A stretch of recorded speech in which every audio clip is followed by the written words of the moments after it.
This is KENPOJOE Rebelo, and going over one of my latest installments in explaining about various aspects of the martial arts to you, the general public, and the YouTube public in regards to the various martial arts. In this case, we're going to talk about clubs. Now, in our previous segment, we showed you the proper dimensions for a Kenpo club. But recently, I was at a martial arts event, and there were several seminars taught, and something really kind of irked me, and I really wanted to talk about it and elaborate upon it. Let's make some simple statements throughout the course of this segment. 1. This is an oscilli or a baston, a eskrima stick. This is a fibrous wood known as rattan.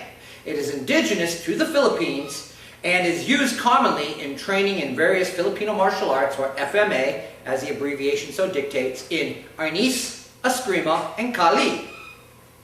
Whether it is, in this case, with skin, again you can see that the skin was burnt in this case, whether it's 1, 2 nodes, or so extensive and so tight on the grain that it has, or nodes I should say, 1, 2, 3, 4, 5, 6, 7, 8 nodes, to make the stick stronger, tighter, and more durable. However, again, still a fibrous wood, which even in this particular model, you can actually see it's actually starting to tear apart and fall apart because, again, from the constant bashing and banging of sticks, the wood basically tears apart. And I've been able to take Filipino sticks from training over the years and take rattan, really bend it into a U shape because there was no more durability to that particular substance. That simple.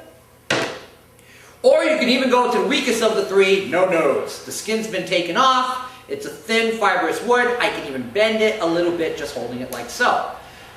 It's plentiful, it's easy to cut, it's easy to use in the Philippines. That's the key. The Philippines, not here in the United States. Here comes my point regarding this.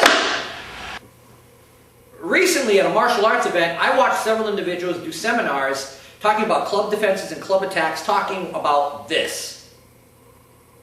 Again, this is what it is. It's a baston, it's an oscilli, it's a Filipino fighting stick. This is a club. A short, thick, heavy implement designed for easy concealment that could be easily drawn out and basically smash someone's skull in. When I see this, this is a club. This is a stick. Club, stick. I make a point in my research and in my exploits to go out to different flea markets, pawn shops, antique stores, looking for clubs. This is a club. It's a thick, heavy wood, and again, I know some people say with sticks, well, you can get in bahi or kamagong, but again, length comparison. The club is a lot shorter.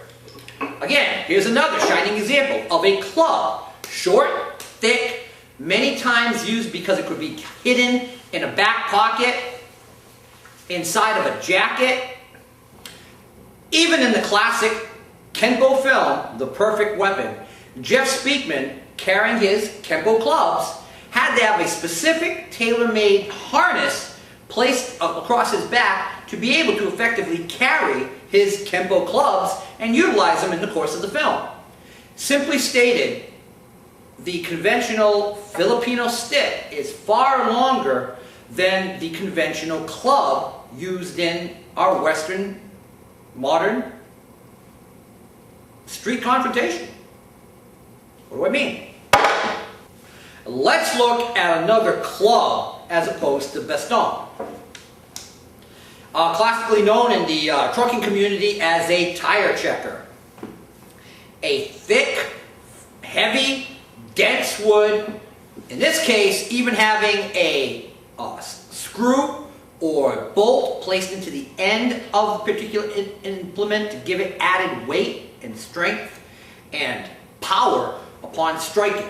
This particular tire checker has a lanyard, so you can wrap it around your wrist. Heaven forbid, you should actually drop it during a confrontation, flip it back up, and hit him again. This is a club. Simply stated, Again, here's another even shorter version. Again, you can place it with you place a lanyard upon it. It specifically has a hole for that purpose. And again, you say, well, it's only a little stick. Well, I'll tell you, there's a wonderful story that actually one of my students' sons told her about her own father. One night, the son, or being with his grandfather, was talking to him, and he said, I got something I want to show you. And he was a truck driver by trade, and he pulled out a piece of wood. And it was a fairly short piece of wood, and he handed it to his grandson. And when the grandson grabbed it, boom, he almost dropped it because the weapon was so heavy. And he looked at the end, and he saw a small metal circle, and he was pointing it out. He went, yeah, I poured lead into it. Well, simply stated, a short weapon, heavy weapon, pow! One shot, you're done. And simply stated, if someone really wanted to crack you with a club, many times the heavy weight, the solid weight of a club will do more damage in the hands of an unskilled practitioner than the Filipino stick. I have a student who's dealt with dog brothers with Mr. Mark Denny. Mr. Mark Denny tells a wonderful story, which is true, about my student, who is a well-known martial arts practitioner, taking out the Filipino champion for his weight distribution in 2 minutes with a fang choke. And when he came back from the seminar, we played Name That Hematoma. But you know what? The key ingredient is that in modern technology and in ancient times, an unskilled practitioner would be more prone to use a club. In closing, Mr. Parker has a wonderful phrase that he utilized in Secrets of Chinese Karate.